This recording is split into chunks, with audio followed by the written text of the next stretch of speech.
예수님, 감사합니다. 예수님 때문에 내가 살게 되었습니다. 예수님 때문에 살게 된 나, 이제는 주를 위해 사는 자가 될 수 있도록 인도하여 주옵소서. 오늘 새벽에도 주님이 말씀해 주시고 그 일에 자격 없는 죄인을 사용하여 주옵소서. 일하실 주님께 감사와 찬양과 영광을 올려드리오며 예수님의 이름으로 기도하옵나이다. 아멘. 네, 각 가정에서 예배하시는 우리 성도님들을 주님의 이름으로 축복합니다. 오늘 은혜 받으실 말씀은 마가복음 15장 1절에서 15절 말씀입니다. 마가복음 15장 1절에서 15절 말씀입니다. 네, 성경을 가져다가 찾아서 펼쳐보시길 바랍니다. 마가복음 15장 1절에서 15절 말씀입니다.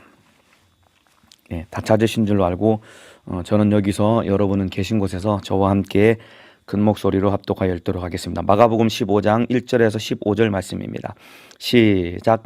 새벽에 대제사장들이 즉시 장로들과 서기관들 곧 온 공회로 더불어 의논하고 예수를 결박하여 끌고 가서 빌라도에게 넘겨주니 빌라도가 묻되 네가 유대인의 왕이냐? 예수께서 대답하여 가라사대 네 말이 옳도다 하시매 대제사장들이 여러 가지로 고소하는지라. 빌라도가 또 물어 가로되 아무 대답도 없느냐? 저희가 얼마나 많은 것으로 너를 고소하는가 보라 하되 예수께서 다시 아무 말씀도 대답지 아니하시니 빌라도가 기이 여기더라.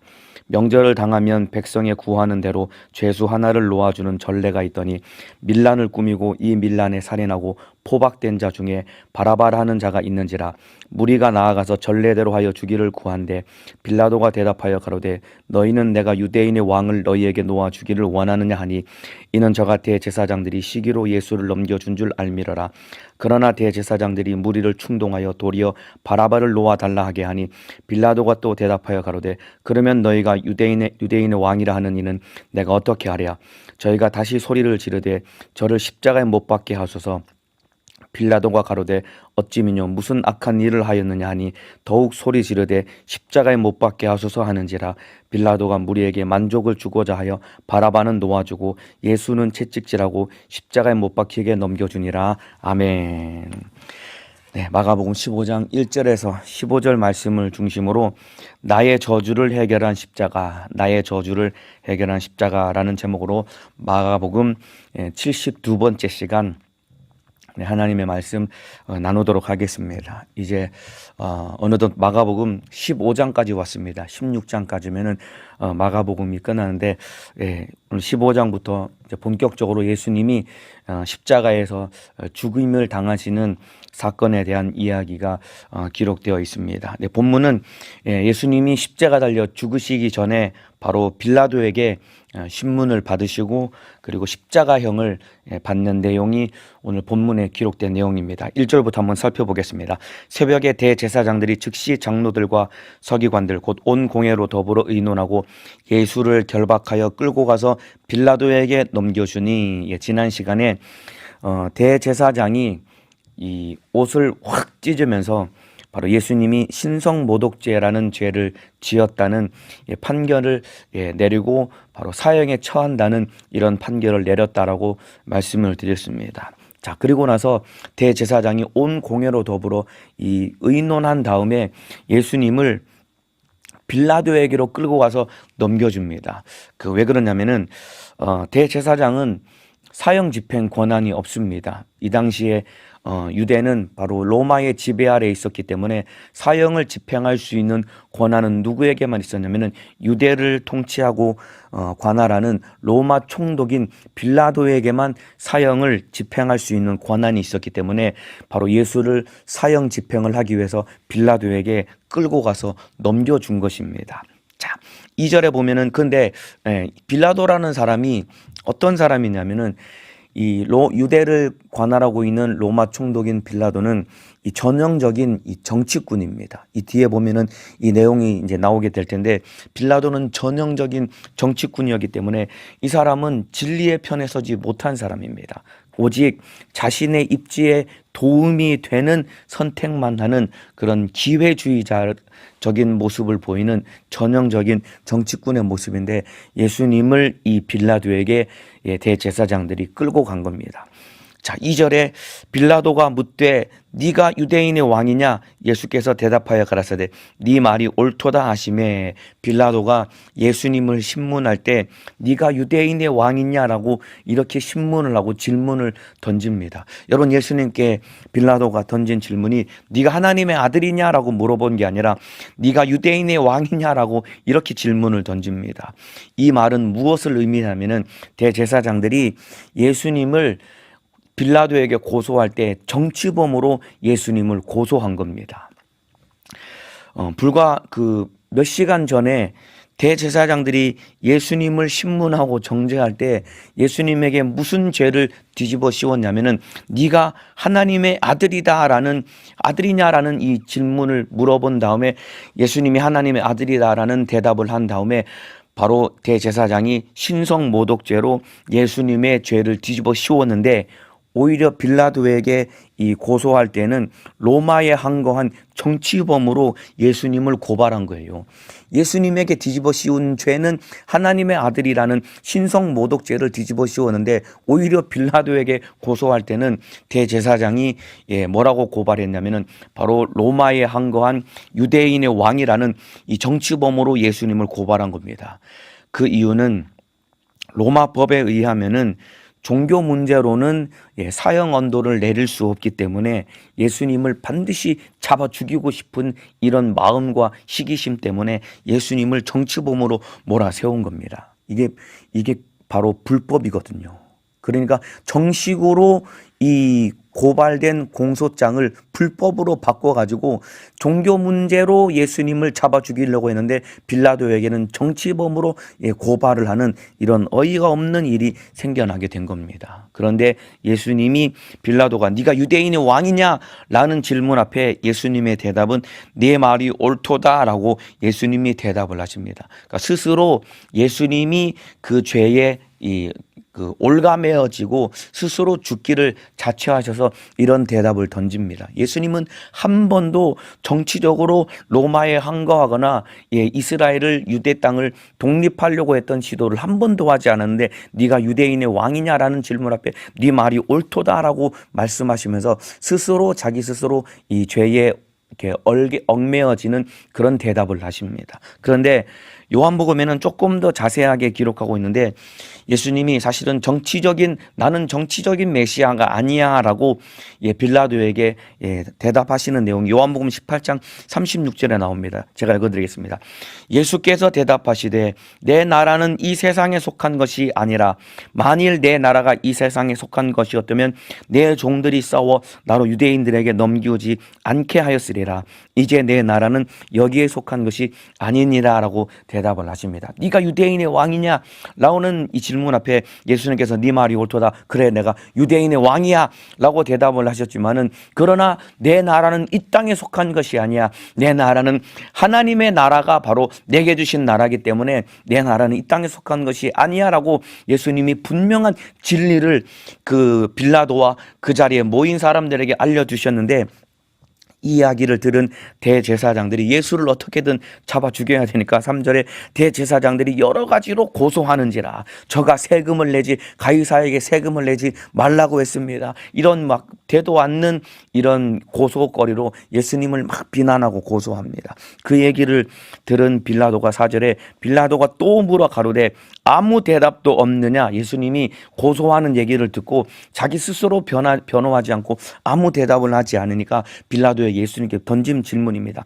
저가 얼마나 많은 것으로 너로 고소하는가 보라 하되, 5절에 예수께서 다시 아무 말씀도 대답지 아니하시니 빌라도가 기이 여기더라 라고 기록하고 있는데, 여러분, 예수님이 아무 말씀도 대답지 아니하시니라고 기록하고 있는데, 예수님이 할 말이 없는 죄인이기 때문에 아무 말씀을 하지 아니하신 것이 아니라, 여러분, 예수님은 이미 죽기로 뜻을 정하셨기 때문에 아무 말씀을 하지 아니하고 죽음을 받아들이신 겁니다. 여러분, 이거는 자포자기했다라는 의미가 아니라 예수님은 이미 목숨을 버리시기로 뜻을 정하셨기 때문에 예수님의 마음 가운데는 이미 완벽한 평강 가운데 예수님은 계셨기 때문에 아무 말씀을 하지 아니하시고 그 자리에서 죽음을 받아들이시고 우리를 구원하시기로 뜻을 정하셨기 때문에 예수님은 완벽한 평강 가운데 계셨던 겁니다.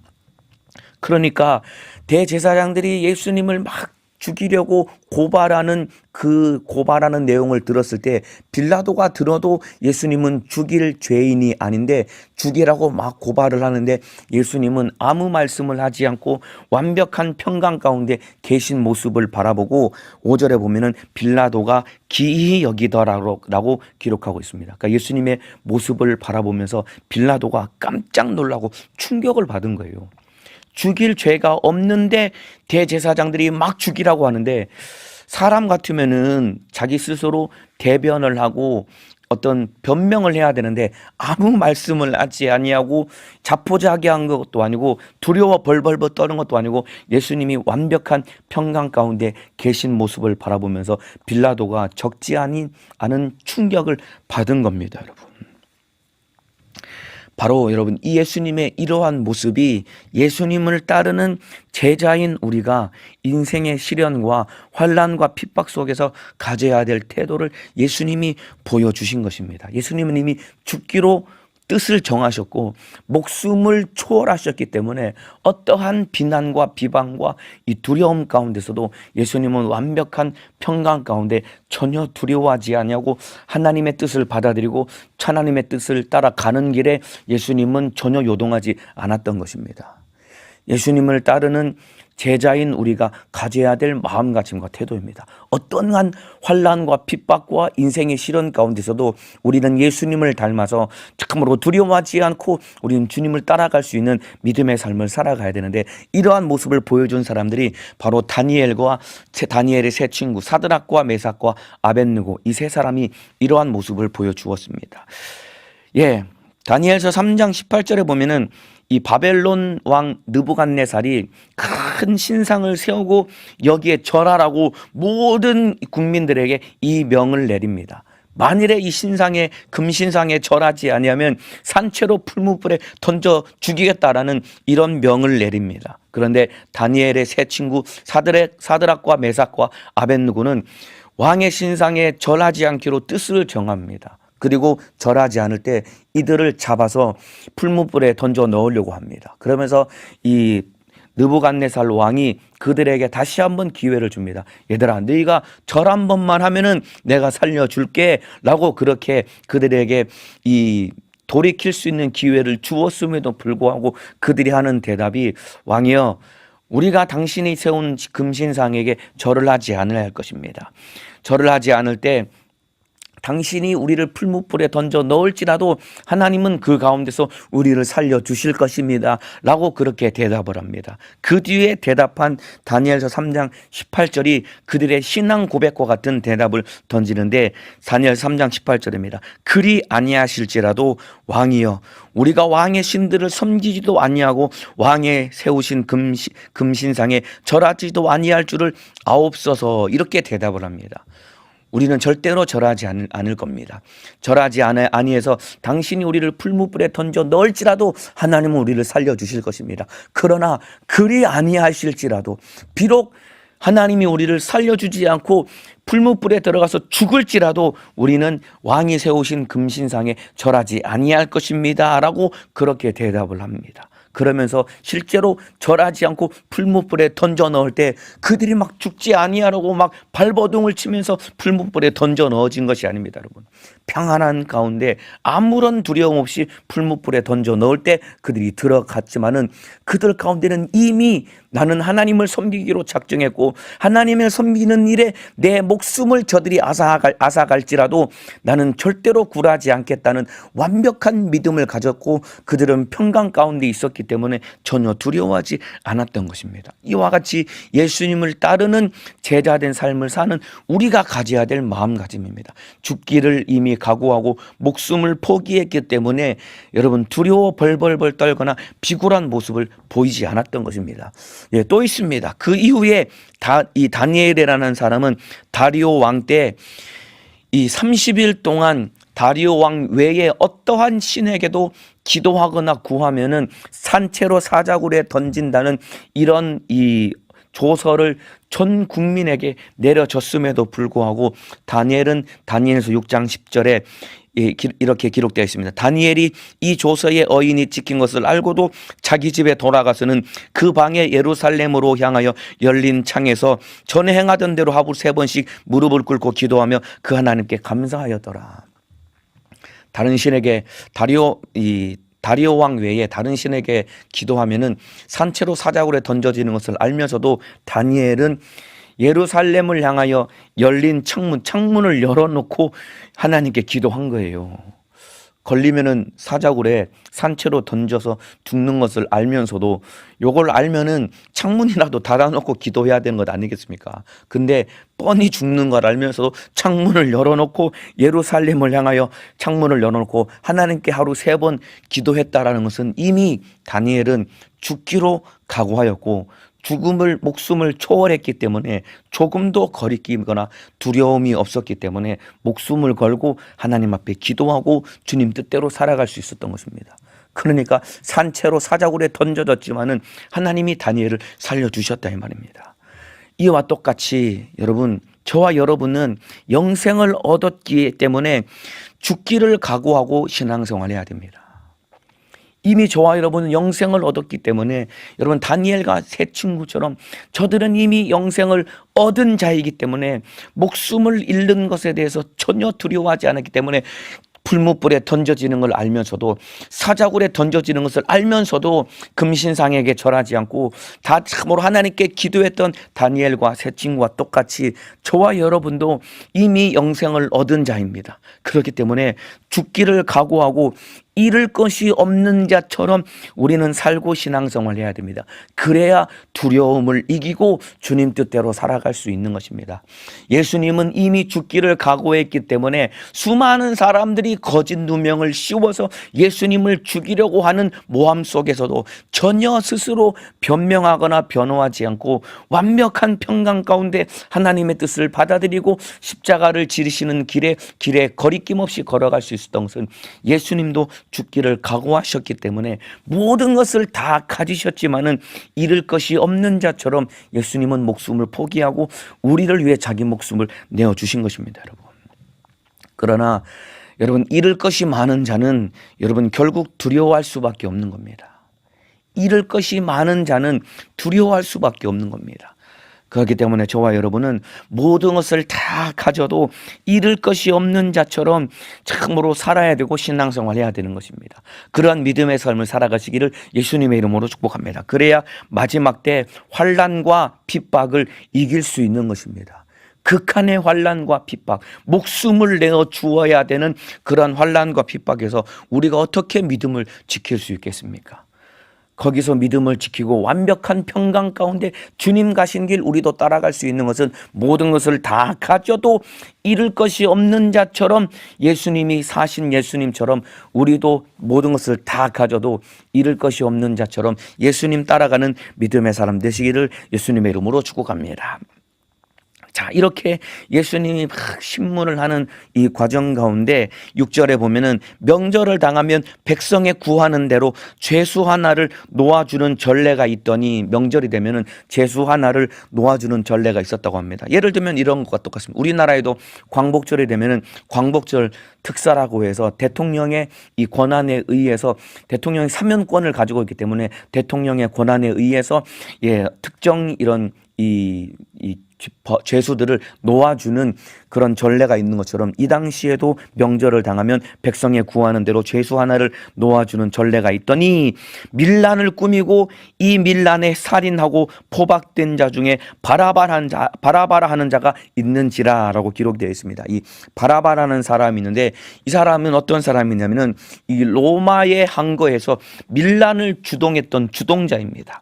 뿐만 아니라 이 밀란 가운데 살인을 했던 사람을 죽인 살인자입니다. 그러니까 반드시 법에 의하면은 이 바라바는 반드시 죽어야 될 죄인입니다. 밀란의 주동자이고 바라바가 직접 사람을 죽이는 살인을 했기 때문에 이 사람은 빠져나갈 길이 없이 반드시 죽어야 할 죄인입니다. 그런데 반면에 예수님은 죄가 없으신, 죽일 만한 아무런 이유가 없으신 죄가 없는 분이십니다. 그런데 바라바 대신에 예수님이 죽으시고 바라바는 노임받게 됩니다. 바라바는 반드시 죽어야 되는 죄인이고 예수님은 죽을 죄인이 없으신 분인데 예수님이 대신 죽으시고 바라바는 노임을 받게 됩니다. 여러분, 이게 바로 예수님의 십자가에서 일어난 사건입니다. 여러분, 죄가 없으신 예수님이 십자가에서 죽으셔서 반드시 죽어야 될 죄인인 우리가 살게 된 겁니다. 이게 바로 십자가에서 일어난 사건인데 바로 이 바라바가 저와 여러분을 상징하는 사람인 겁니다. 밀란을 일으키고 사람을 죽여서 반드시 죽어야 될 죄인인 바라바와 똑같이 우리도 하나님을 도전하고 수많은 죄를 지었기 때문에 하나님의 말씀 앞에 반드시 죽어야 될 죄인인데 예수님이 우리 죄를 짊어지고 십자가에서 대신 죽으심으로 바라바가 노임을 받고 예수님이 죽으신 것처럼 예수님이 죽으심으로 우리는 죄와 사망과 지옥에서 노임받고 영생을 얻게 되었다 이 말입니다. 그렇기 때문에 여러분, 바라바처럼 이미 죽은 목숨인 우리 주님이 살려주셨기 때문에 이제 우리는 주를 위해 살아가야 되는 것입니다. 바라바처럼 이미 우리는 죽은 목숨인데 예수님이 대신 죽으셔서 우리를 살려주셨기 때문에 이제 우리는 주를 위해 살아가야 되는 것입니다. 제가 아까 이 예배 설교를 시작하기 전에 기도한 것처럼 예수님 때문에 우리가 살았습니다. 예수님 때문에 산 우리 이제 주를 위해 살게 도와 주옵소서. 이게 우리가 주님 앞에 살아야 될 마땅한 삶의 태도인데 그런데 안타깝게도 예수 때문에 우리가 살았다면 이제 주를 위해 사는 것이 우리의 삶의 태도인데 우리는 여전히 또다시 욕심부리며 나를 위해 사는 존재로 전락되어 버린 게 우리의 안타까운 삶의 모습 아닙니까 여러분?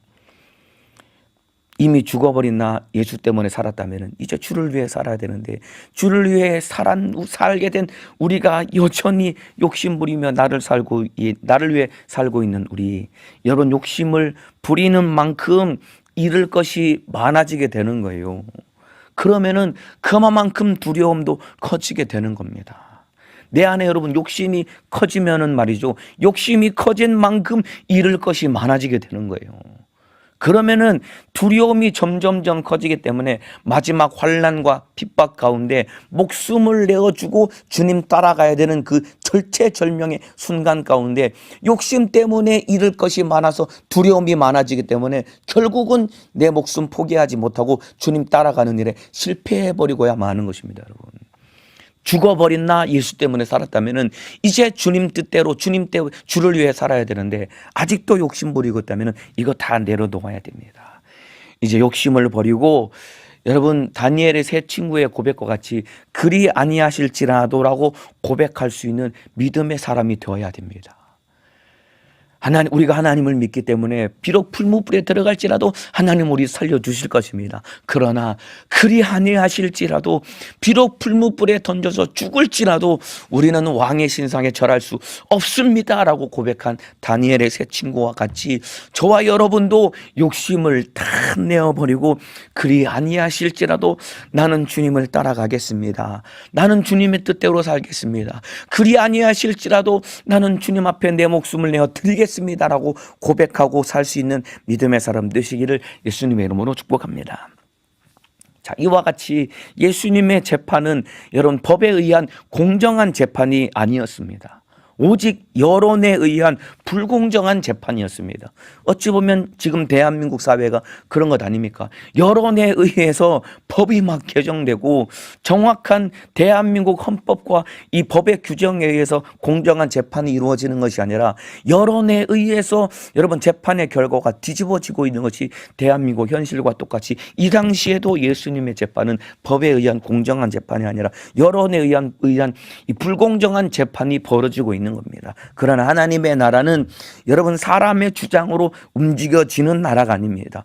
오직 하나님의 법 말씀으로 통치되는 것이 하나님의 나라인 것입니다. 그렇기 때문에 이 세상은 사람의 여론에 의해서 얼마든지 좌지우지되고 움직여가지만은 하나님의 나라는 오직 하나님의 말씀으로만 움직여가기 때문에 저와 여러분 하나님의 말씀 붙들고 따라가고 말씀대로만 살아가기만 한다면 그 말씀이 우리 인생을 책임져 주시고 우리를 인도해 주시는 것입니다. 이와 같이 공정하지 못한 이 재판의 과정 속에서 예수님이 불공정한 재판 과정 속에서 고난당하고 죽으시는 그런 안타까운 모습이 이제 펼쳐지고 벌어지게 되겠지만은, 그러나 여러분 하나님은 그 가운데서도 완벽하게 하나님의 뜻과 섭리를 이루어 가시는 것을 우리에게 보여주고 계십니다. 여러분 지금 우리나라가 여러분 참으로 불공정한 가운데 너무나도 이 안타까운 모습 가운데 우리나라가 처해져 있지만은, 그러나 여러분 두려워할 필요가 없는 것은 불공정한 이 과정 속에서도 하나님은 어김없이 하나님의 뜻과 섭리를 이루어 갈 것입니다. 이제 보세요 여러분, 이제 마지막 이 설명을 드리고 마칠 텐데, 이 불공정한 재판 과정 속에서 하나님은 완벽하게 구약의 말씀을 이루시고 우리를 구원하실 하나님의 뜻과 섭리를 정확하게 이루어가고 계십니다. 자, 13절에 보겠습니다. 저희가 다시 소리 지르되 저를 십자가에 못 박게 하옵소서. 빌라도가 가로되 어찌 미뇨 무슨 악한 일을 하였느냐 하니 더욱 소리 지르되 십자가에 못 박게 하옵소서 하는지라. 빌라도가 무리에게 만족을 주고자 하여 바라바는 놓아주고 예수는 채찍질하고 십자가에 못 박히게 넘겨주니라. 여러분 여기서 정치꾼 빌라도의 실체가 드러나게 됩니다. 아까 빌라도는 전형적인 정치꾼이라고 말씀을 드렸죠. 진리의 편에 서지 못하고 자신의 입지에 도움이 되는 선택만 하는 이 기회주의자라고 말씀을 드렸죠. 여기서 드디어 이제 빌라도의 이 정치꾼 빌라도의 실체가 드러나게 됩니다. 이런 빌라도는 예수님이 죄가 없음을 이미 빌라도는 알고 있었던 사람입니다. 10절에 보면은 이는 저가 대제사장들이 시기로 예수를 넘겨준 줄 알미러라. 죄가 없는데 대제사장들이 시기 때문에 예수님을 넘겨준 것을 빌라도는 알고 있었어요. 예수가 죄가 없는 것을 알고 있었습니다. 그리고 14절에도 빌라도가 가로되 어찌 미뇨 무슨 악한 일을 하였느냐라는 이 말은, 야 예수가 죄가 없는데 도대체 무슨 악한 일을 했길래 너네가 그렇게 십자가에 못 박으라고 그렇게 난리를 치냐라고 질문을 던지는 이 빌라도의 마음속에는 예수가 죄가 없는 것을 이미 빌라도는 알고 있었습니다. 그런데 군중들의 이 소요로 인해서 자신의 정치 생명이 끝나는 것을 두려워했기 때문에 결국 예수를 십자가에 못 박아 죽인 거예요. 죄가 없는 것을 알면은 법대로 예수를 놓아 주어야 되는 것 아닙니까? 근데 예수를 놓아 주면은 십자가에 못 박으라는 이 군중들의 막 데모 때처럼 군중들의 이 외침과 요구가 있었기 때문에, 만일 이 요구를 거절하게 되면은 군중들의 소요가 일어나게 되면은, 여러분 이 당시 로마 총독들에 있어서 가장 중요한 역할과 임무는 세금을 잘 거두어야 되고 통치하는 그 지역에 어떠한 소요도 일어나면은 안 되는 것이 총독이 해야 될 가장 큰 두 가지 역할입니다. 근데 소요가 일어나게 되었고 일어나게 되고 이것이 로마 황제에게 보고가 되면은 그 총독은 결국 자리를 박탈당하게 되거든요. 그러니까 자기의 정치적인 정치 생명이 끝나는 것이 두려웠기 때문에 예수가 죄가 없는 것을 알고도 바라바는 놓아주고 예수는 채찍질하도록 넘겨준 겁니다. 여러분 십자가에 못 박도록 넘겨준 거예요. 그런데 여러분 이 로마의 관습에 의하면은 여러분 채찍질은 십자가형에 꼭 필요한 절차가 아니었거든요. 십자가에 못 박히기 전에 반드시 채찍에 맞아야 되는 건 아닙니다. 자, 그래서 예수님이 십자가에 못 박히실 때 좌우편에 있는 강도들은 채찍에 맞지 않았습니다. 그 증거가 무엇이냐면은 예수님은 십자가에 못 박히신 지 6시간 만에 운명하셨거든요. 보통 이틀에서 3일 동안 십자가에 달려있다가 죽는데 예수님은 6시간 만에 운명하셔서 채찍에 맞으셨기 때문에 이미 상당히 많은 출혈을 냈고 이미 많은 체력이 소진되었기 때문에 6시간 만에 운명했는데, 예수님 양옆에 있는 강도는 예수님이 운명하실 때 죽지 않았습니다. 그러니까 빨리 죽여야 되기 때문에 두 강도는 다리를 쳐가지고 다리뼈를 꺾어버려서 몸이 훨씬 더 팍 쳐져가지고 빨리 숨통이 끊어지도록 이 강도들의 뼈를 꺾었다는 것은 이들은 채찍에 맞지 않고 비교적 그래도 체력이 남아있는 가운데 십자가에 못 박혔다는 증거인 것입니다. 그러니까 모든 사람이 다 채찍에 맞는 것이 아닌데 예수님을 채찍에 맞도록 빌라도가 내어준 이유는 무엇이냐면 15절에 빌라도가 무리에게 만족을 주고자 하여라고 이걸 했는데, 왜 그러냐면 빌라도는 예수님이 죄인이 아님을 알았거든요. 그리고 예수님을 잡아 죽이는 것을 두려워했습니다. 그래서 빌라도는 예수님을 죽이고 싶은 마음이 없었습니다. 그래서 대신 뭘 했냐면은 예수님에게 채찍질을 가했을 때 채찍에 맞고 나면은 온몸이 갈기갈기 찢어져서 예수님이 막 비참한 모습으로 유대인들 앞에 설 것 아닙니까? 유대인들이 채찍에 맞은 예수님의 비참한 모습을 바라보면은 예수님을 못 박으라는 이들의 요구가 그나마 좀 수그러들지 않을까라는 이 기대하는 마음 때문에 채찍에 맞아서 비참한 모습을 보여주어서 예수님을 십자가에 못 박히게 하는 것을 막아보려고 하는 그런 자기의 마지막 정치적인 시도였습니다. 여러분, 이게 빌라도가 예수님을 채찍에 맞도록 내어준 것은 빌라도의 정치적인 시도였습니다. 차마 죽이기에는 너무 두려운 나머지 채찍을 때려서 비참한 모습을 보여주면은 그나마 군중들의 이런 성난 민심이 조금 수그러들어서 그냥 죽이지 않고 풀어줄 수 있지 않을까라는 그런 정치적인 시도였는데, 여러분, 그러나 하나님은 이 가운데서 하나님의 말씀을 이루시고 하나님의 섭리를 이루셨습니다.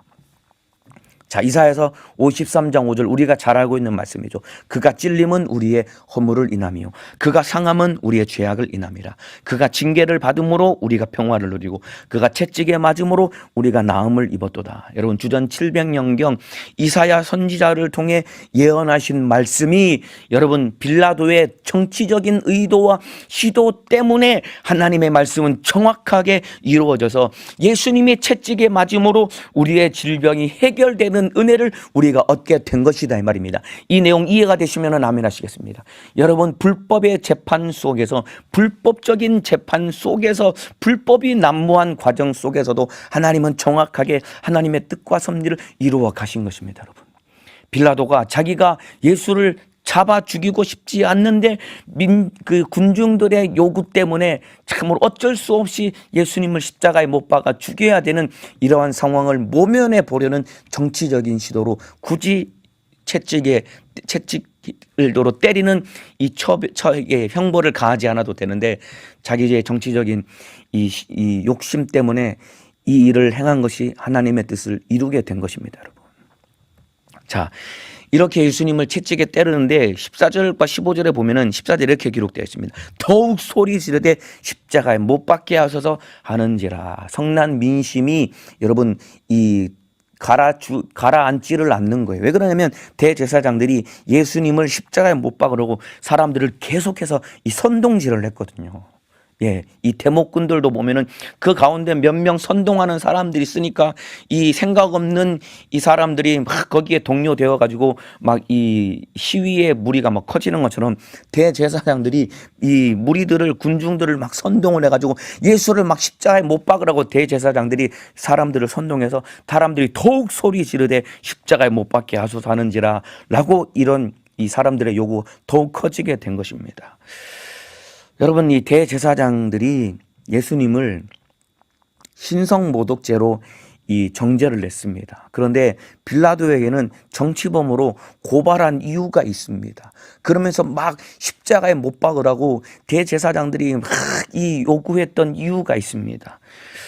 율법에 의한 이 히브리 재판에 따르면은요, 이 저주받아 마땅한 죄인은 돌로 쳐서 죽인 다음에 나무에 매달아 놓습니다.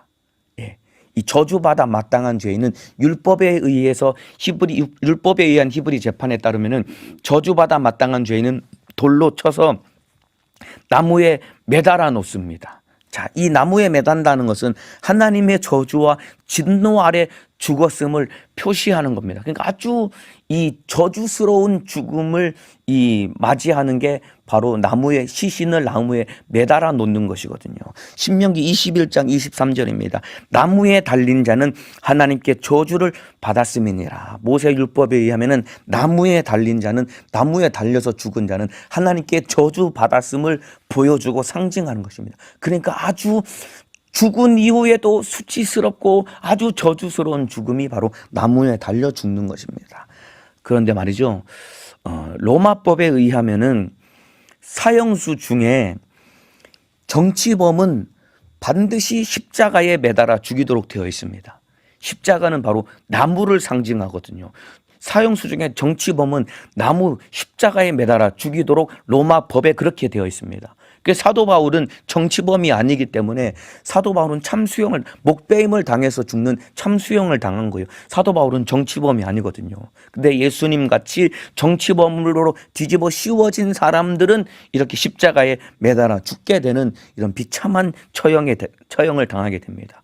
그렇기 때문에 여러분, 대제사장들은 말이죠, 예수님을 정치범으로 몰아서 십자가에 처형을 시키면은 나무에 달려 죽음을 당하게 되게 되거든요.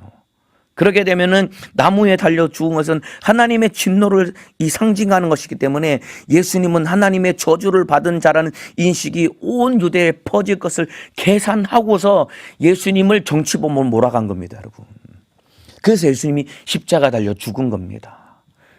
종교 문제로는 죽을 수 없기 때문에 예수님을 정치범으로 몰아가서 예수님을 죽였던 이유는 예수님이 십자가 달려 죽어야지만이 바로 나무에 달려 죽은 것이기 때문에, 나무에 달려 죽게 되면은 모든 사람들이 저 예수는 하나님으로부터 저주받아서 죽었기 때문에 참으로 이 예수님이 저주받은 자라는 인식을 온 유대에 퍼뜨리려고 하는 그런 계산인데, 왜 그러냐면 예수님의 영향력이 워낙 막강했고 자기들의 권위를 도전했기 때문에 예수님의 영향력을 잠재우려고 하는 그들의 극한 시기와 질투 속에 나온 예수님을 죽이고자 하는 그런 시도가 바로 예수님의 십자가형이었다 이 말입니다. 그런데 여러분, 이런 이 예수님의 영향력을 잠재우고 사람들로부터 잘못된 오해를 심어주려고 했지만은 이사야서 53장 4절에 보면은 이 내용이 예언되어 있습니다.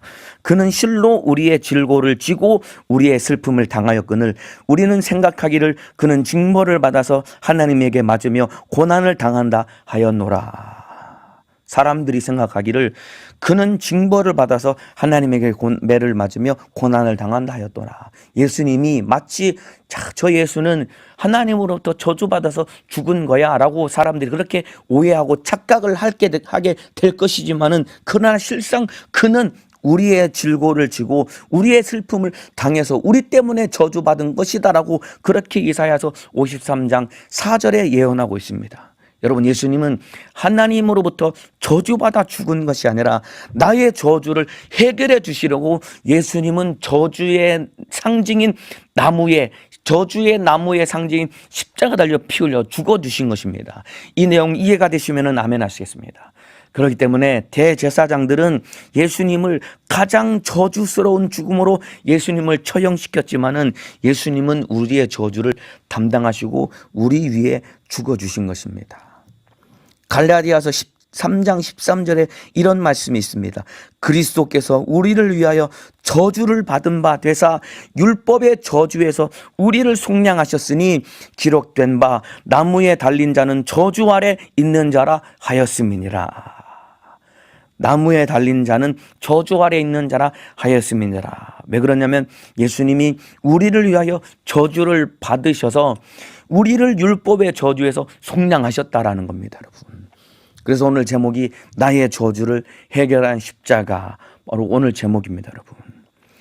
여러분, 우리는 예수님으로 말미암아 저주가 해결된 자들입니다. 그래서 영생을 얻은 사람입니다. 그렇기 때문에 이제 주를 위해 살고 주를 위해 죽을 수 있어야 됩니다. 그런 삶을 살기를 원하시면 아멘 하시겠습니다. 이제 더 이상 모든 것을 다 가졌지만 잃을 것이 없는 자처럼 주를 위해 살고 주를 위해 죽어야 됩니다. 예수 때문에, 예수님이 내 대신 저주받고 예수님이 내 대신 죽으셨기 때문에 우리의 저주는 해결되고 우리는 영생을 얻었기 때문에 이제 주를 위해 살아가야 됩니다. 나 위해 죽어주신 예수, 주님 뜻대로 살아가야 됩니다. 이와 같이 여러분, 예수님의 십자가 달려 죽으시는 모든 과정은 하나도 합법적인 것이 없이 전부 다 불법의 과정 속에서 예수님은 십자가 달려 죽으신 것입니다. 그 가운데 예수님은 아무런 입을 열지 아니하고 불법의 과정 속에서 하나님의 뜻과 섭리를 이루어 가신 것입니다. 모든 것이 다 불법이고 어떠한 것 하나 합리적인 것이 없지만은 하나님은 어김없이 그 가운데서 하나님의 섭리를 이룬 것입니다. 좀 전에 말씀드린 것처럼 어찌 보면은 우리가 기독교인들이 성경적인 시각과 관점을 바라보았을 때, 우리의 가치관으로 바라보았을 때 대한민국이 너무나도 안타까운 지경에 처해 있고 하나도 합리적인 것이 없어 보이는, 그런 모든 것이 다 망가지고 모든 것이 다 비정상적으로 흘러가는 모양새처럼 보이지만은 여러분, 그러나 우리가 여기서 두려워하거나 좌절할 필요가 없는 이유는 그 가운데서도 여러분, 하나님은 하나님의 뜻과 섭리를 여지없이 어김없이 정확하고 차질 없이 이루어 갈 것입니다.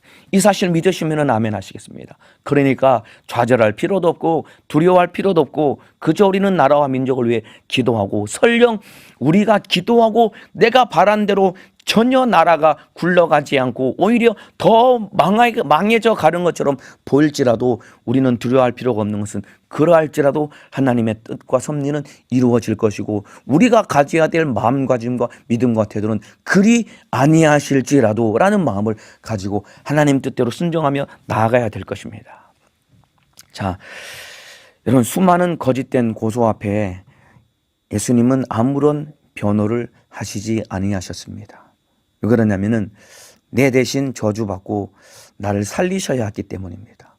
전혀 예수님은 죄가 없으신 분이시지만은 수많은 거짓된 고소 앞에 예수님은 아무런 변호를 하지 않고 내 대신 내 저주를 짊어지고 나 위해 죽으시고 나를 살리셔야 했기 때문에 아무런 자기 변호를 하지 아니하셨습니다. 이제 우리가 예수님을 변호해야 됩니다. 예수님을 몰라 예수님을 오해하며 지옥 가는 그들에게 예수는 너 때문에, 너를 위해 너의 저주를 해결하시려고 예수님은 죽어주신 거야. 이제 우리가 예수님을 변호하는 자가 되어야 됩니다. 예수 몰라 저주받아 지옥 가는 자들에게 예수님은 너 때문에 너를 위해 죽으셨어. 너의 저주를 해결하려고 죽으셨어. 이렇게 이제 우리가 이 세상에 나가서 예수를 변호해야 됩니다. 세상은 교회를 무섭게 비난하고 있습니다. 그렇지만 교회를 비난하는 세상이 예수님을 바로 알도록 이제 우리가 예수를 변호하고 예수 복음 전하는 삶을 살아가야 됩니다. 오늘 하루도 여러분들이 수많은 불신자들과 수많은 예수 몰라 지옥 가는 영혼들을 만나게 될 것입니다. 우리가 담대하게 예수를 변호하고 예수를 증거하는 믿음의 삶을 살아가야 됩니다. 예수는 네가 알고 있는 그런 분이 아니야. 예수는 너를 위해 너 때문에 죽어주신 분이야. 네가 당하는 저주 해결해 주시려고 너 위에 저주받고 대신 죽어주신 분이야. 그 예수 믿고 너도 죄에서 저주에서 노임받고 너도 영생을 얻고 천국 가는 믿음의 사람이 되자라고 오늘 하루 예수 복음 전하며 참으로 예수님을 변호하는, 나 때문에 아무런 변호를 하지 않으신 그 예수님, 이제 우리가 변호하는 예수의 증거자, 예수의 변호자가 되시는 믿음의 삶을 살아가시기를 예수님의 이름으로 축복합니다. 이 시간 기도하겠습니다. 아픈 사람은 아픈 곳에, 문제가 있는 사람은 가슴에 손을 얹겠습니다. 기도합니다. 예수님, 나의 저주를 해결한 십자가, 주님이 내 대신 저주받으시고 주님이 내 대신 죽어주셨기에 나의 저주는 해결되고 나는 영생을 얻은 자가 되었습니다. 내 안에 영생이 있기 때문에 이제 나는 어떠한 고난과 핍박을 당할지라도 참으로 그리 아니하실지라도 주님 뜻대로 살아가는 믿음의 사람 되게 도와주시고, 주님 욕심 때문에 가진 것 많아서 잃을 것이 많아서 비겁한 자 되지 않게 도와주시고, 모든 것을 다 가졌을지라도 잃을 것이 없는 자처럼 예수님을 따라가는 믿음의 사람 되게 도와주옵소서. 불법이 난무한 가운데 우리 주님은 하나님의 뜻과 섭리를 정확히 이루셔서 내 죄를 짊어지시고 내 질병을 해결하시고 채찍에 맞으시고 피 흘려 죽으셔서 나를 구원하신 것처럼 이 땅에 불법이 난무하고 참으로 안타까운 현실 가운데 처해 있는 것 같아 보일지라도 하나님의 뜻과 섭리는 정확하게 이루어지기에 하나님만 신뢰하며 주님 따라가는 믿음의 사람 되게 도와주시고 이 땅에 예수 몰라 지옥 가는 자들에게 이제는 예수를 변호하며 지옥 가는 영혼을 살리는 믿음의 사람 되게 도와주옵소서. 내 이름으로 귀신을 쫓아내라, 내 이름으로 병을 고쳐라 명령하신 예수님의 이름으로 명하노니 죄 때문에 저주받게 만들고 병들게 만들고 욕심 때문에 비겁하게 만들고 잃을 것이 많아서 비겁해서 망하게 만드는 이 못된 마귀사단 귀신 질병의 역사야 예수를 변호하지 못하고 전도하지 못하게 만드는 원수야 예수님의 이름으로 명하노니 떠나갈지어다. 예수님의 이름으로 명하노니 떠나갈지어다. 떠나갈지어다. 떠나갈지어다. 떠나갈지어다. 떠나갈지어다. 떠나갈지어다. 나간 귀신은 다시는 들어오지 못하도록 권세 있는 예수님으로 지켜 보존하여 주시고 주의 사자도 영육의 강건함으로 우리 주님이 사용하여 주옵소서. 두 손 높이 들고 주여 삼창하오기도 마시고